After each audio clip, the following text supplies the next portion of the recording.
Today's recap will be on the movie, The Occupant. It all begins when Javier plays one of his classic commercials from 1998, depicting the perfect family life for a job interview.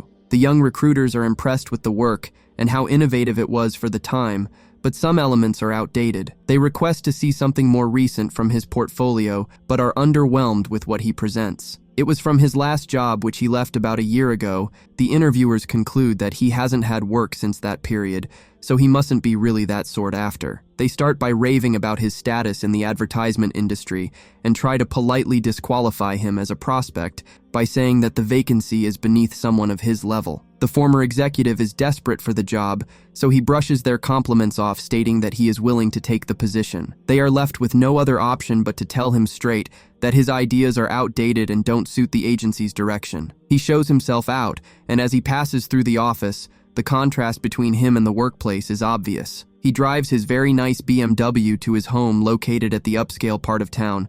Upon arrival, you know this guy was making good money just from the view. Later that night, he has dinner with his wife Marga as their son plays his game console. She asks him about his recent job interview, but he tries to put on a strong front saying that it went well, but you know how ladies can smell the bull. She suggests that they downsize to a property that they own in a less prestigious part of town, but he is reluctant to do so. She explains that paying the rent of their current residence is killing them financially since Javier lost his job. The fancy BMW might have to go too, since they have a Fiat they can manage for now. The man tries to change the subject by seducing his wife, which totally works. A few days later, Javier decides to listen to his wife's advice to downsize. One morning, he tries to assure his son that everything will be back to normal in no time. He will not have to change from his private school since they paid in advance. The kid would rather just switch to a public school now instead of delaying the inevitable. Javier is confused by that statement. His son reveals that everyone at school knows about their financial turmoil and make fun of him about it. It starts to rain later on in the day, so he offers to drop off their maid at the metro. Before she gets out of the car, he alerts her that they are moving, so they will have to terminate her contract since times are hard for them. She pleads, but when Javier asks for her set of keys, she gets annoyed and throws it at him before exiting the car. Moving day arrives and they pack their things from their luxury apartment into their normal one. The contrast is clear, as he now has to manually pull the blinds to the view of a billboard of the city. As he continues to experience rejection interview after interview, Marga proves that she is not a gold digger and goes to find a job at a local retail store. Javier decides to enroll in some self-help class to make himself more employable. He lands another interview at an old friend's agency where he tries to impress. They offer him the job and the eager beaver says he can start right away. His friend leaves the meeting to take an important conference call. He leaves him to finalize the details with his assistant. Upon reviewing the contract, he realizes that it is basically a 6-month internship with no pay. Javier leaves the office frustrated about the big insult he just received. He snaps and kicks his own car door, but shortly regrets it as he tries to fix the dents. While doing so, he finds the spare keys that the maid bounced off his head. That evening, he makes his way to his old home and watches the new family that have moved in. The following day, he makes his way there again and waits for the young couple to leave for work before sneaking inside the building. He almost gets caught entering when the neighbor's dog starts barking, but he makes it inside in time. Javier then proceeds to eat their cereal and take a dump in the toilet before looking around the house and the pictures of Thomas, his wife Lara, and their daughter Monica. He leaves quietly and later asks his son to go for a run with him so that they can bond. But due to his obesity, he starts to vomit.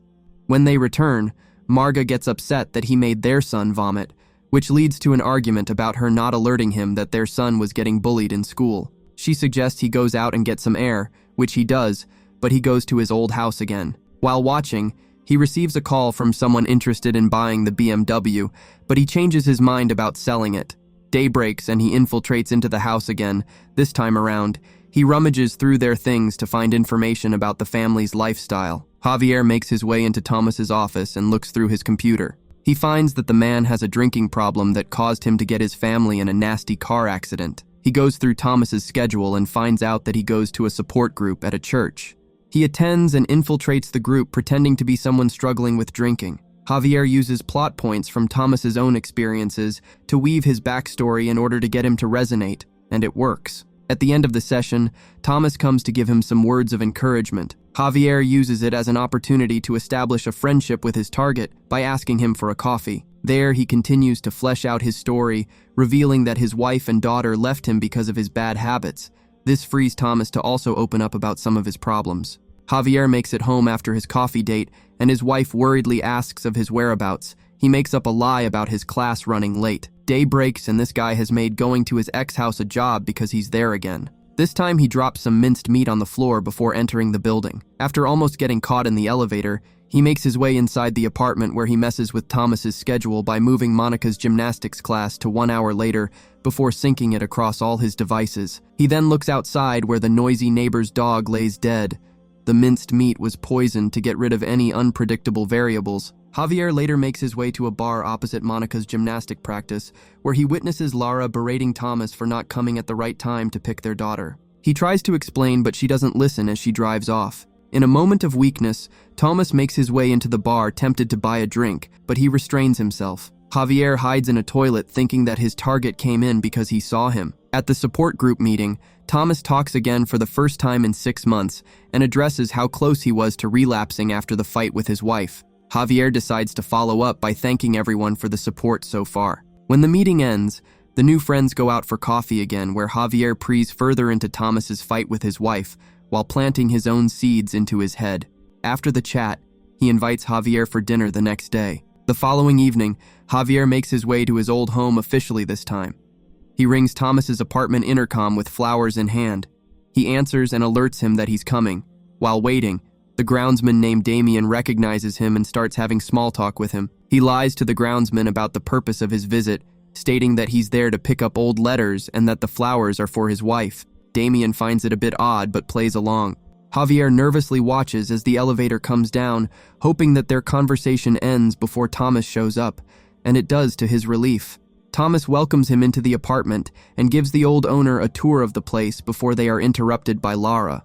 The two exchange pleasantries, and the mother also introduces Monica, who he greets too. The adults have dinner together where they discuss various topics.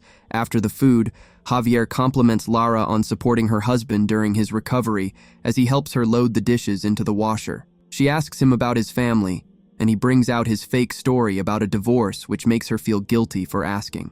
The following morning, Damien gives Monica a flower before asking Thomas about his interaction with his apartment's old tenant. Thomas explains that he is not aware about what he's talking about before leaving. Meanwhile, in an empty underground parking lot, Javier executes the next part of his plan by deliberately crashing his car. He calls Thomas pretending to be drunk. He rushes over to see him sitting in the passenger's seat with alcohol in his hand. He wrestles the bottle from Javier's hand, spilling some on himself in the process. Javier explains that seeing his happy family and success the previous night made him miss his own family, and as a result, he began to drink. Thomas uses his deadly allergy of peanuts as an analogy to explain how they should look at alcohol. He explains his job is given to him by his father-in-law who owns the company, so he doesn't really have freedom. Javier pretends that his phone is dead, which is why he hasn't called a tow truck. So Thomas gives him his phone to call one while he goes out to clean himself. Javier uses this as an opportunity to send an email to himself before calling the towing company.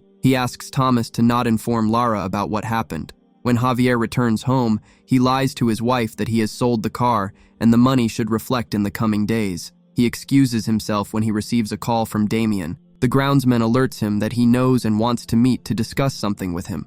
In the interim, Lara smells the alcohol on her husband's shirt and fears that he has relapsed, so she confronts him about it. He comes clean about the situation with Javier, which calms the tension. The following day, the washed-up executive meets Damien at a zoo where he blackmails him to retrieve something very disgusting from Thomas's house. He makes his way to the house and picks what he has been told to retrieve. Lara comes back home unexpectedly as she forgot her phone. Unlucky for Javier, she calls his phone as she wants to meet with him. She hears a phone buzzing, so she gets freaked out and starts looking around, but he silences it and hides so he doesn't get caught. He later responds to her voicemail and meets up with her at a coffee shop, where she tries to politely warn him to cut his friendship with her husband. Lara informs him that she knows about his incident and that he asked Thomas to lie to her. Javier twists everything on Thomas, stating that her husband has relapsed and is lying.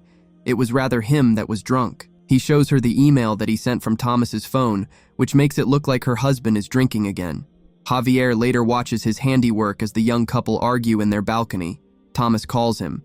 but he ignores it. Later on, he receives a package with 2 cans of pepper spray. He injects one with a substance before throwing the evidence away, but Marga notices. He sets off to meet Damien, but takes a detour to his night class when he notices that his wife is tailing him. He stays there long enough for her to leave to his relief. The following morning, he meets up with the weird groundsman. He hands over the package and tries to leave, but Damien asks him to put a camera in the house. He's reluctant but takes it. Javier gets fed up with the groundsman's sick preferences, so he sabotages his leaf blower. When he uses it, the machine ignites, burning him severely. During that time, Javier makes his way to Thomas's office and shows his true nature by revealing that he did lie about everything, which causes Thomas to attack him. He takes his battered face to Lara's apartment. Around this time, Damien is getting rushed to the hospital for his burns. He uses the attack on him to further solidify the narrative that Thomas is an unhinged drunk. As Lara tends to his wounds, he plants the seed that her husband thinks that they are having an affair. After finding out that Thomas has moved out temporarily, he gives her the chemically injected pepper spray to protect herself just in case her violent husband comes. She's reluctant at first, but accepts it. Javier quietly walks into his house and starts packing his things before leaving his family with his wife, speechless. He checks into a hotel where he calls Lara to alert her that he can get Monica some one-on-one time with her favorite gymnast.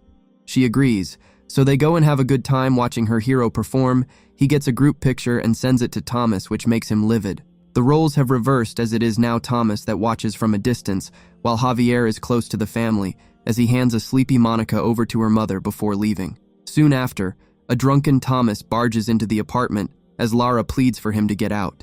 She put Monica in her room before confronting her husband. He tries to explain that Javier is manipulating them, but the way he has presented himself, she doesn't believe him. He grabs her aggressively to try and get his point across, so she uses the pepper spray on him. She quickly realizes something is wrong when he starts to choke. He falls to the floor and stops breathing for some time. She frantically calls Javier for help, who was outside the whole time. He makes his way up to comfort Lara before calmly asking her to go inside the room with her daughter. He calls the police while he switches the pepper spray to a normal one. Thomas regains consciousness to Javier's surprise, but he whispers to him before smothering him to death. The killer goes into the room to hug the family of the man he just killed. Later, Javier drops Monica off at school in a new BMW before heading to work at the place that gave him that shocking offer. But from his interaction with his friend, he now has a senior role at the agency. They discuss an upcoming sales pitch to his father-in-law, but they are interrupted by a call that Marga wants to see him. He somehow managed to marry Lara. Javier goes to meet her, where his ex-wife reveals that she has been studying the case and knows that he killed Thomas by injecting peanut extract into the pepper spray. She threatens to go to the police, but he counters by saying he will remove all of their son's benefit and will put them on the street since he owns the house that they stay in.